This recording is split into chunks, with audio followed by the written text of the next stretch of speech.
2 Point Hospital is one of the better examples of onboarding in a strategy game. Let's break down the opening 5 minutes and see how it teaches the player the basics without overwhelming them. When the player starts the game, the opening cinematic, which takes about 30 to 40 seconds of the player's time, teaches the player 2 things. They will be running a hospital and they will be treating patients. Then it jumps to the overworld map, which teaches the player that they will need to interact with the overworld map to go from level to level, but also that this game's progression is about completing hospitals and then moving on to the next. Then we jump into the actual level. The player is firstly taught how to move the camera. Something key to note here is that they are taught a bunch of ways in how to move the camera, but actually they can complete the tutorial objective with any of these methods. This allows the player to prove that they understood the tutorial with their preferred method of control. Then the player is taught the core loop and the core mechanics. Firstly, the player must build a reception desk. With this, they are taught that they need a reception desk, but more importantly, how to build something, which is a mechanic they will use often. They are told to place it near the front of the building, but with no strict placement for it. Then they are taught how to hire an employee, specifically a receptionist. This introduces them to the hiring menu, but as you've probably seen throughout, the player is guided via a highlight in the form of a red oval. Once completing this part of the tutorial, they fully understand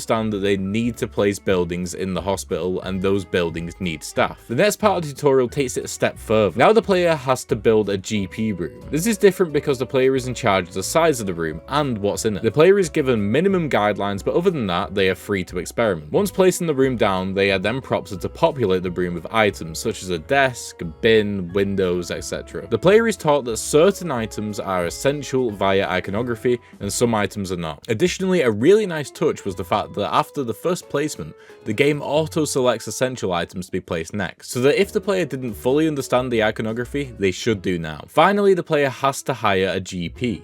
Because of the type of employees GPs are, the stats are more varied, including the ratings and the costs. Giving the player the choice this early on to make these decisions is good, as it gets them being more of an active participant in the tutorial. Finally, the player is taught more camera controls. Splitting the camera controls up like this by having them bookend the main part of the tutorial is good because it doesn't overload the player with information which is similar. But also the first part of the camera tutorial was essential. After the essentials were taught, the game got straight into actually playing the game, which is incredibly important for engagement. Well, there we have it. Hopefully, if you are making tutorials for your own game, you found this example useful. Thanks for watching. Don't forget to subscribe. Tune in to GDL next week for another entry to the game design library, and keep on keeping on.